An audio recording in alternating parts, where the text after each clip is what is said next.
E atenção, o canal Oi Luiz conseguiu imagens exclusivas do telefonema entre Lula e Donald Trump. Mas já aviso, as cenas são fortes.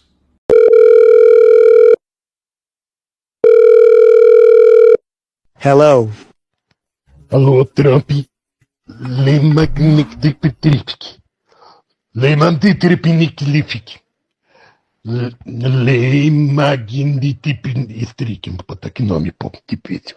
Lematripniklifik. Está bêbado? Magnitikipikistik. Lemanitriplik. Ah, difícil. Leimagilipilitipilik. Não, não é tipilik, que nome difícil. Tô fudido. Você está borracho.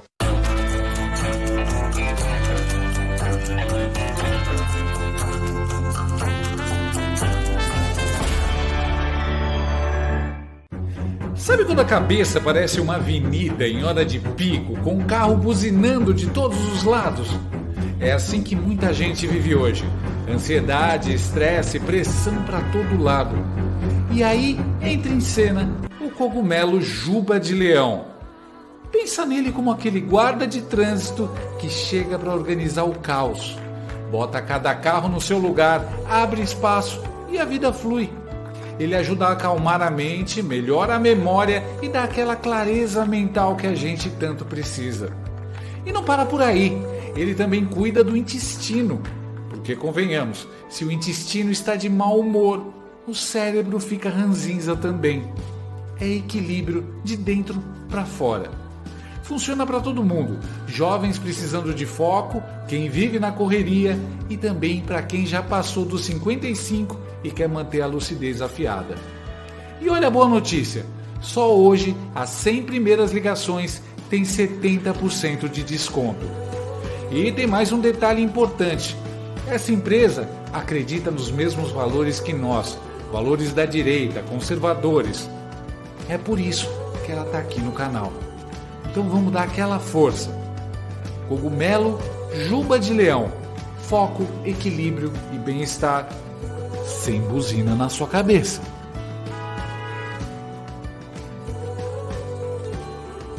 Parece piada, mas não é. O presidente Luiz Bebasso Lula da Silva acordou nesta segunda-feira achando que era o Forrest Gump. Aquele cara que corre, corre, corre e sempre tropeça no destino. Só que, em vez de correr, Stalinácio resolveu se conectar via videoconferência. Sim, ele teve um encontro virtual com ninguém menos que Donald Trump, o homem que ele vinha chamando de imperialista, fascista, nazista e inimigo da soberania brasileira. A reunião durou cerca de 30 minutos, ou seja, o tempo de um episódio ruim de série da Netflix que você assiste até o fim, só para ver se melhora. E não melhora. Segundo o governo, o encontro foi positivo. Quando o Haddad diz que algo foi positivo, é bom desconfiar.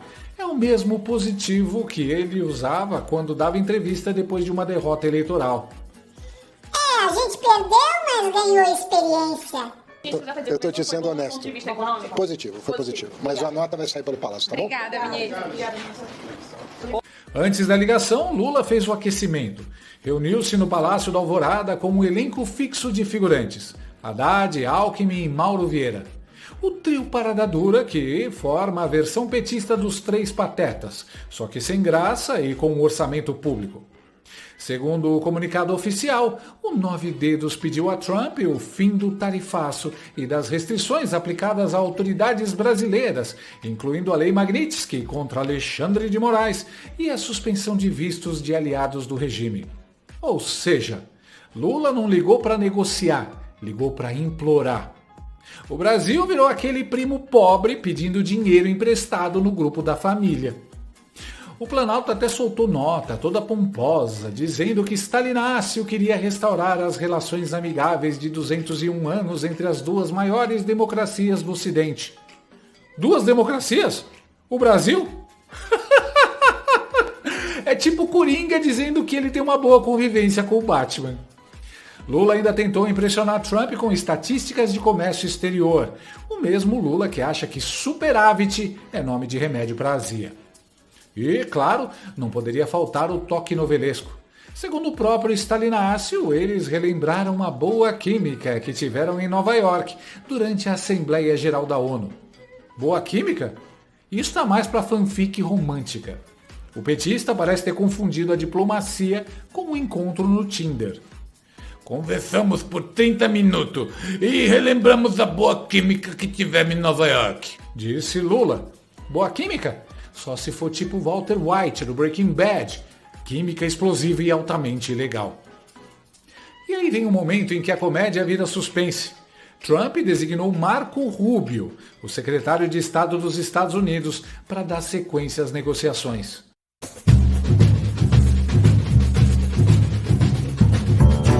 Sim, Marco Rubio, o cubano anticomunista que considera Lula e seus amigos do Foro de São Paulo uma ameaça à civilização ocidental. A impressão que eu tenho aqui é de que um foco muito importante assim, de hostilidade ao Brasil é o Marco Rubio, o secretário de Estado. E ele está cercado de pessoas que ficam sabendo sobre os discursos que o presidente Lula faz. Tanto na China, na Rússia, quanto no Brasil. Mesmo esses discursos que ele tem feito no interior do Brasil chegam até o Marco Rubio. E o Marco Rubio realmente ele adquiriu uma verdadeira ojeriza pelo governo Lula. Marco Rubio, filho de refugiados cubanos e combatente da esquerda na América Latina. O cara que anunciou sanções contra Xandão por violações dos direitos humanos. The response there is that the rule of law is breaking down. You have these activist judge, one in particular, that not only has gone after Bolsonaro, by the way, he has tried to carry out extraterritorial claims against even American citizens or against someone posting online from within the United States, and has actually threatened to go even further in that regard. So there's going to be a U.S. response to that. Os caras não têm a mínima noção do tamanho da encrenca que eles vão ter pela frente com o americano/cubano anticomunista Rubio. Lula negociando com Trump e sendo direcionado ao Marco Rubio é como o ladrão pedir permissão para entrar na minha casa e eu, todo educado, dizendo: conversa com meu cachorro, Stark.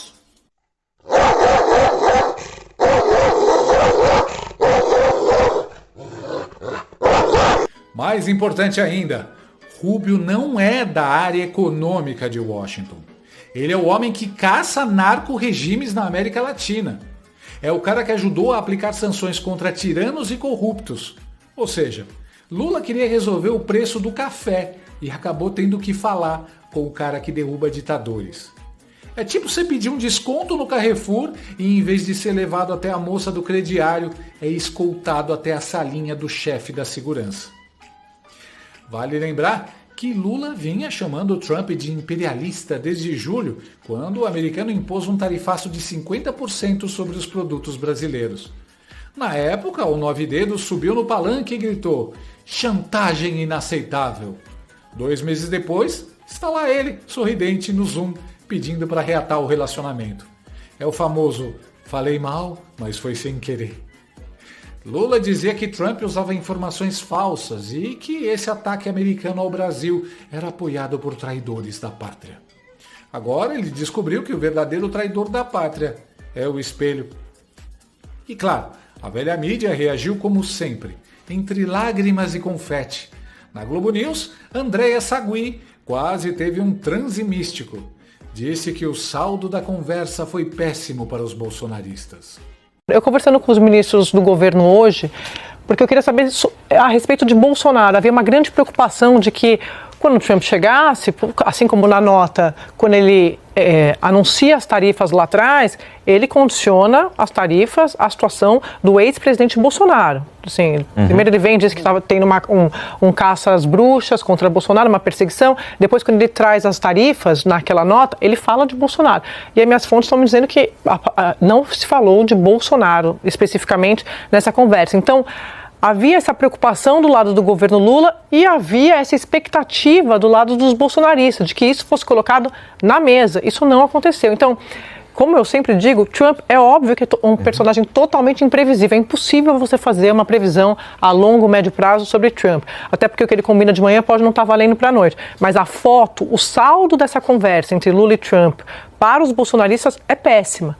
péssima, porque, como a gente disse aqui semana passada, primeiro, Malu mostra que eles não têm, essa dupla não tem o monopólio da interlocução. Cada vez mais comprovada, essa influência está caindo. Sadi zombou de Eduardo Bolsonaro e Paulo Figueiredo, dizendo que a influência deles está caindo. Mas esqueceu de mencionar que o deputado McCormick enviou ofício ao Scott Bessent, secretário do Tesouro americano, cobrando o cumprimento das sanções no Brasil. Essa interlocução caiu do céu? Ou foi o Espírito Santo que assinou o documento? E ela também não percebeu quem Trump colocou para tratar do caso. Marco Rubio, o caçador de comunistas. É tipo Chuck Norris da política externa. Marco Rubio não foi escolhido por acaso. Filho de exilados cubanos, ele cresceu ouvindo histórias de prisões políticas, censura e ditadura. Ele sabe exatamente o que Lula e seus aliados representam. Colocar Rubio para negociar com o Haddad e Alckmin é como mandar o Van Helsing para uma reunião de vampiros. O cara não vai levar crucifixo, vai levar sanções. E os interlocutores brasileiros? Haddad, o economista que não entende de economia. Alckmin, o picolé de chuchu com terno. E Mauro Vieira, o figurante. É um elenco digno de os trapalhões na diplomacia. Vai lá, Alckmin, leva aquela foto em que você está em reunião com vários terroristas no Irã. Vai ajudar legal.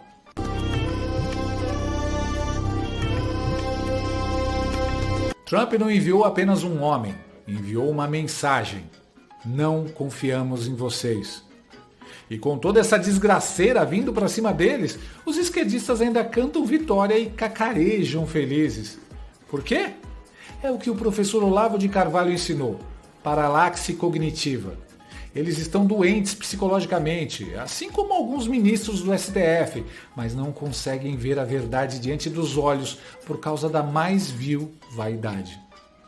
O mais surpreendente foi ver os próprios analistas do UOL que já estavam chorando. Jamil Chad admitiu.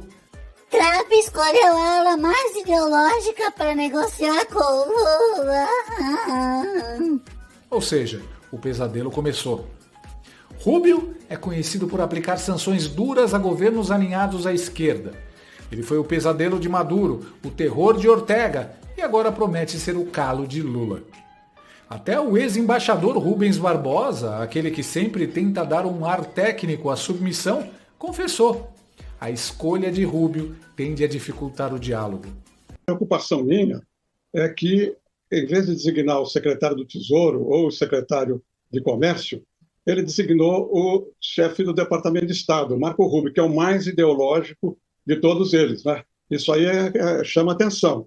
Quer dizer, normalmente ele devia ter designado o secretário de Comércio para continuar essas conversações. Agora, eu acho que ele designou o Marco Rubio porque, como vocês sabem, a base jurídica para a imposição dessas tarifas, a Lei de Emergência Econômica Americana, na sigla americana IEEPA, ela é administrada pelo Departamento de Estado, não pelo Departamento de Comércio. Talvez seja essa a tecnicidade aí da designação do Marco Rubio. Agora, a designação do Marco Rubio complica para a gente, porque todas essas sanções que foram colocadas aqui saíram do Departamento de Estado, né? Vamos ver agora como é, depois dessa conversa, como é que o Departamento de Estado vai reagir.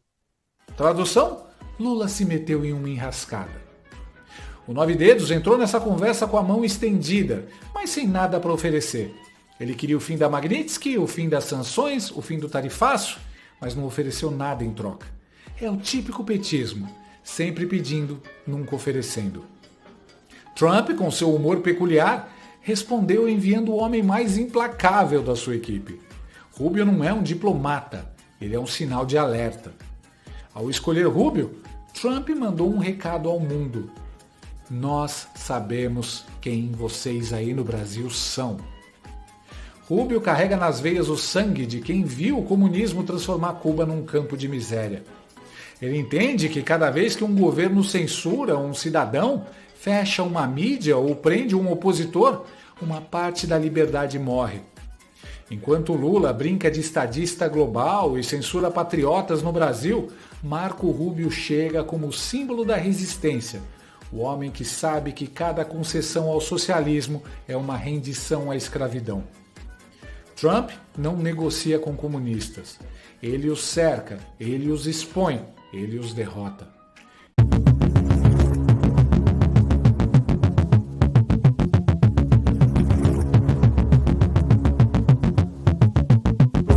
E ao indicar Rubio, o presidente americano mostrou que não está apenas olhando para tarifas, está olhando para o destino do continente. Porque, no final, a mensagem é cristalina, quase cinematográfica, digna de um pôster de ação dos anos 80, com letras gigantes piscando na tela. Cuba caiu, a Venezuela sangra e o Brasil não será o próximo. E agora em setembro vai entrar o grosso. Vai entrar o grosso, vai começar a crescer dentro de cada trabalhador com mais força. Gostou desse vídeo? Então inscreva-se no canal, comente, curta e compartilhe com seus amigos. Não gostou? Compartilhe com seus inimigos. Até o próximo vídeo, se o mundo não acabar antes. Por hoje é só.